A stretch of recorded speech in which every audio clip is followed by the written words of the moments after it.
Halo guys, balik lagi ke channelnya Mimin. Gimana kabar teman-teman semua? Semoga baik-baik aja ya. Oke, di video kali ini mari kita lanjutkan review dari drama Nine Puzzles yang makin seru tentunya. Bagaimana lanjutannya? Ini dia, by Mimin. By the way, keesokan harinya tiba-tiba aja Ina bergabung dengan timnya Kim Hansem untuk membantu mereka menyelesaikan kasusnya Lee Myung. Nah, itu atas perintah dari kepala mereka, walaupun sebagian dari mereka nggak setuju, termasuk Kim Hansem. Lalu Ina langsung menata mejanya di sana dan langsung bekerja. Karena masih penasaran, Hansem mengajak Ina untuk ngobrol berdua dan mereka langsung pergi ke tempat yang sepi. 너 여기 온 목적이 뭐야? Hansen bertanya apa tujuan Ina di sana dan mengapa dia itu tiba-tiba masuk ke dalam tim mereka untuk ngebantu menyelesaikan kasus Lee Myung. Nah, kata Ina, pamannya Lee Myung dan juga kepala kepolisian mereka itu kayaknya ada saling keterkaitan satu sama lain. Tapi Hansen tetap aja nggak percaya dengan apa yang dikatakan sama Ina. Bahkan dia marah sama Ina karena Ina terlalu berbicara santai kepada dia dan tidak menghormatinya sebagai seniornya. Setelah itu dia menemui kepala kepolisian dan protes tentang hal tersebut. Terus si bos mereka bilang bahwa udah ikutin aja apa perintah yang sudah dia buat. Intinya ini itu bakal ngebantu mereka menyelesaikan kasus yang sedang berlangsung sekarang tentang Lee Myung untuk memulihkan nama kepolisian karena di berita nama kepolisian udah jelek banget. 이제 와서 기억이 나는 게 나 진짜 PTSD 맞아요? Setelah itu Ina datang menemui psikolognya dan bertanya kenapa kok dia tiba-tiba ingat kejadian masa lalu dan dia juga baru tahu bahwa ternyata si killernya itu ada di belakang dia pada 10 tahun yang lalu. Kata psikolognya ya mungkin itu karena rasa bersalah dan kalau misalkan Ina pada saat itu menoleh ke belakang, kemungkinan besar Ina bakal kehilangan nyawanya juga. Dan dia tanya nih sama psikolognya apakah psikolognya itu selalu percaya dengan apa yang dikatakan Ina. Psikolognya bilang iya, dia selalu percaya dengan apa yang tentang ingatannya Ina.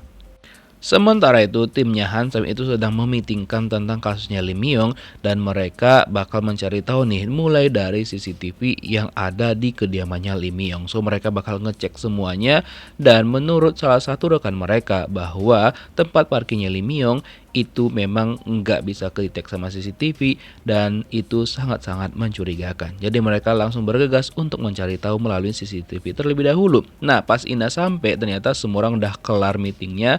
Lalu dia melihat-lihat mejanya Kim Hansem. Pas dia lagi ngacak-ngacak berkasnya Hansem di sana, Choi San langsung bertanya apa yang sedang dilakukan Yeon Ina di sana. Terus Ina bilang, nggak ada kok, cuma yang ngeliat-ngeliat aja. Lalu Ina langsung pergi dari sana.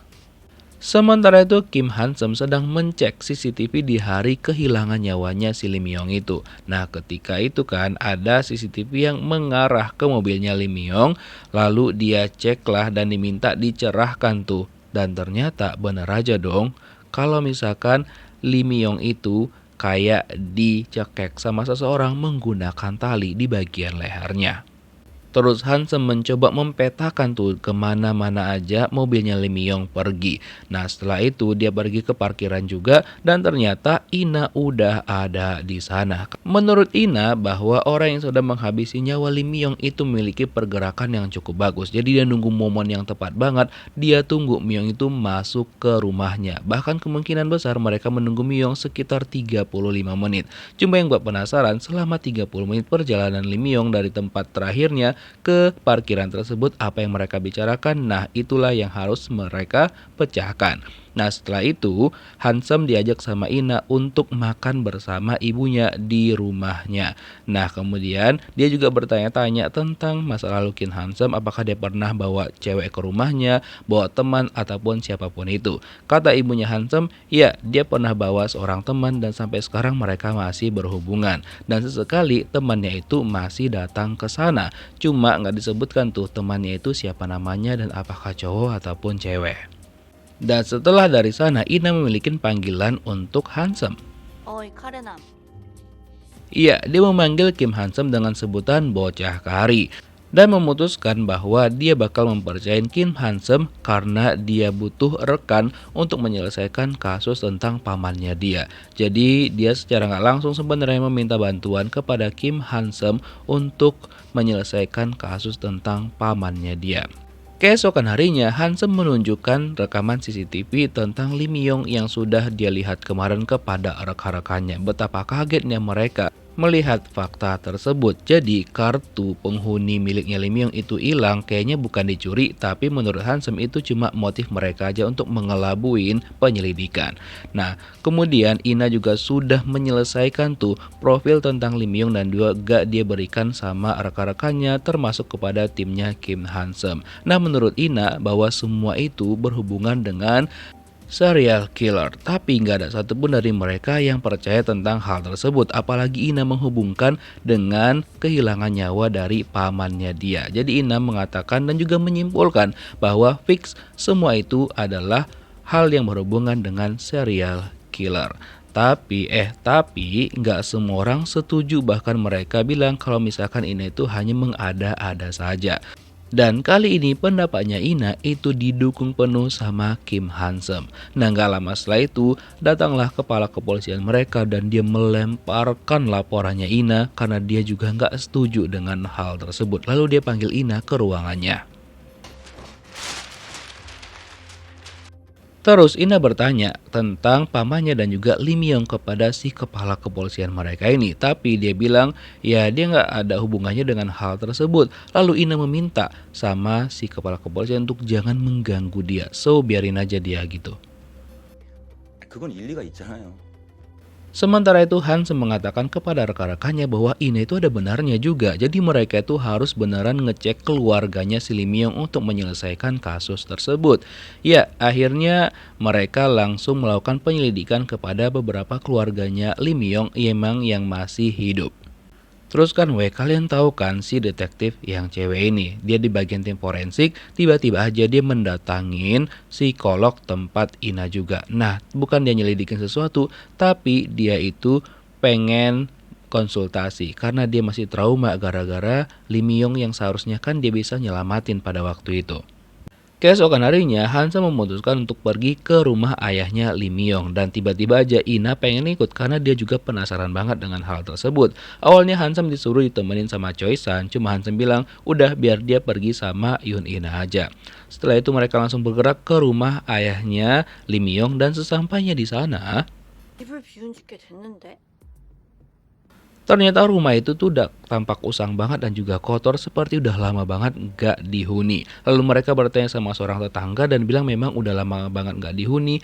Dan ayahnya Lee Myung itu dipindahkan ke panti jompo. Lalu mereka langsung bergerak ke panti jompo dan kata perawat di sana bahwa ayahnya Lee Myung itu mengalami demensia. So pasti agak susah ketika diajak untuk ngobrol. Nah, Kim Hansen itu mencoba nih untuk ngobrol dulu, tapi nggak mau dijawab sama ayahnya Myung. Namun ketika Yoon Ina itu menyamar menjadi Myung, dia bilang bahwa dia udah lama banget nggak ketemu sama ayahnya dan beneran dong itu berhasil dan dijawab sama ayahnya Lee Myung. Jadi katanya yang jaket yang dipakai sama ayah Myung itu dikasih sama Lee Myung pada waktu itu. Dan dia pengen request Jajangmyeon, lalu mereka makan berdua dan Ina bertanya tentang pamannya. Nah, si kakek ngejawab bahwa ya dia kenal dengan orang itu dan dia nggak suka. Katanya gara-gara dialah Myung itu jadi berubah. Dan dia benci banget si cowok itu, bahkan dia nggak suka lihat wajahnya. Nah, Kim Hansen itu memanfaatkan kesempatan lain untuk mencari tahu kira-kira siapakah yang nganterin ayahnya Myung ke sana. Kata perawatnya ada saudaranya. Ya udah didatengin lah sama Hansen si sepupunya Myung itu. Lalu disampaikan sama sepupunya bahwa In Myung itu emang udah lama banget gak jumpa sama ayahnya dan ketika dia datang sama ayahnya tiba-tiba aja sikapnya itu kayak berubah banget. Waktu itu memang ada seorang cowok yang datang sama dia dan gak disukain sama ayahnya Myung dan itu kata sepupunya bukan polisi, hanya warga sipil biasa aja, cuma ayah Myung tuh gak suka sama dia. Nah setelah itu Hansen memutuskan untuk pergi ke rumahnya Myung. Nah, ketika itu pas sampai di sana, ternyata Yoon Ina itu juga udah sampai di sana dong. Dan dia juga penasaran sebenarnya apa yang terjadi di rumah itu dan mungkin mereka bisa menemukan sesuatu. Nah, setelah dicek sama Ina, ya kan, dia menemukan beberapa berkas di sana termasuk foto-foto. Dan ada satu orang yang mereka itu penasaran nih dengan sosok laki-laki yang ada di foto tersebut. Mungkin itu ada ada hubungannya dengan Lee Myung. Lalu mereka carilah siapa sosok dari pria tersebut karena kan namanya mereka belum tahu tuh siapa. Nah, Hansen memiliki sebuah ide. Dia bertanya sama si bartender yang cewek di tempat kerjanya Myung. Dia bertanya tentang laki-laki yang ada di foto tersebut. Dan bener aja dong, si bartender itu tahu sosok tersebut. Cuma dia tuh lupa namanya siapa. Tapi untung aja dia punya kartu namanya. Dan di hari itu memang dia itu menemuin Myung. Dan dia sempat dekat sama Myung. Tapi beberapa saat kemudian mereka itu berantem hebat. Nah, itu sikap dari si cowok tersebut benar-benar mengerikan banget, kata si bartender. Kemudian dia juga bilang bahwa apartemennya Myung itu adalah punya si cowok itu. Dia kayak ngeklaim gitu loh. Dan nama si cowok itu adalah Kang Chimok. Lalu Hansen kasih tau lah sama timnya dia, lalu mereka bergerak untuk pergi ke rumahnya Kang Chimok. Ada juga yang pergi ke tempat kerjanya, cuma kata bosnya Chimok dia itu nggak masuk pada hari itu. Nah, bahkan di rumahnya juga kata istrinya Chimok itu nggak ada, bahkan nggak pulang gitu.